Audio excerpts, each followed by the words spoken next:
Phone देखो। बंगार राजू। उठाओ।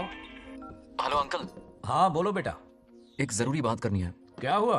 ये बात मैंने अभी तक नागलक्ष्मी को नहीं बताई है। सोचा पहले आपसे बात कर लूं। मुझे उससे प्यार हो गया है। अगर आपको एतराज ना हो तो मैं उससे शादी करना चाहता हूं।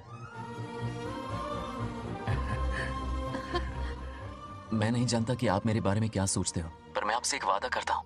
जितनी इज्जत मैं अपने माता पिता की और अपनी दादी की करता हूं, उतनी ही इज्जत मैं आपकी बेटी की भी करूंगा। अपनी बेटी का हाथ मेरे हाथ में दे दीजिए।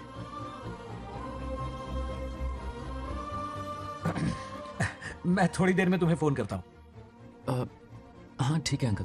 कट करो। क्या जवाब दूं बेटा? आप इससे अच्छा हम सफर मेरे लिए ढूंढ पाएंगे क्या?